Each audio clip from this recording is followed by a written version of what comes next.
Handel and Peter Sam had hard work while Skarloey was away. The owner gave them buffers and even bought a diesel named Rusty.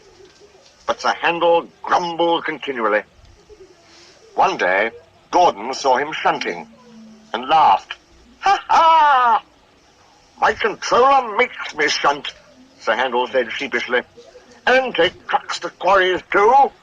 I'm highly sprung, and I suffer dreadfully." "Our controllers don't understand our feelings," sympathized Gordon. "Now, if you were ill," he winked, "you couldn't go, could you?" "Good idea," said Sir Handel. "I'll try it." "I don't feel well," he groaned next morning. There wasn't time to examine him then, so some of the trucks were coupled behind Peter Sam's coaches, and Rusty promised to follow with the rest. "He-he-he-he," sniggered Sir Handel, but no one noticed. They were all too busy. Peter Sam didn't mind the extra work. He left his coaches at the top station and trundled cheerfully through the woods. The trucks chattered behind him in an agitated way, but he paid no attention. It might have been better if he had. Slates come from quarries high up in the hills. They travel down in trucks on a steep railway called an incline. Empty trucks at the bottom are hitched to a rope. Loaded ones at the top are hitched to one another. By their weight, loaded trucks run down the incline, pulling up empty ones. There are strong brakes in the winding house at the top to prevent loaded trucks from running down too fast. The ropes are very strong too, but in spite of this, trucks sometimes play dangerous tricks.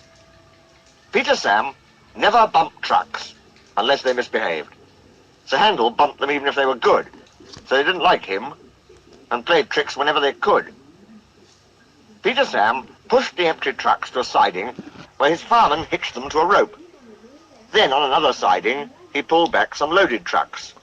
With these in front of him, he stood waiting.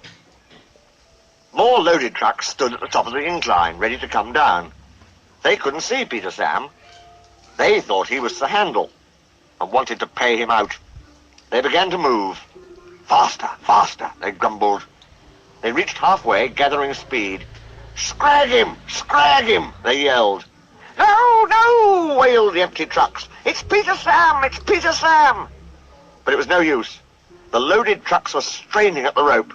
They broke it with a crack. "Hurrah! Hurrah!" they roared, hurtling down the hill. Peter Sam heard them. He shut his eyes. His driver and fireman crouched in his cab. The crash jerked him violently backwards. "Ouch!" he shivered. "I didn't expect a cold bath."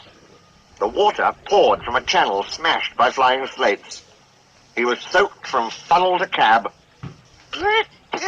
He spluttered and was glad when he heard Rusty's answering toot. "Bust my buffers!" exclaimed Rusty. "What a mess!"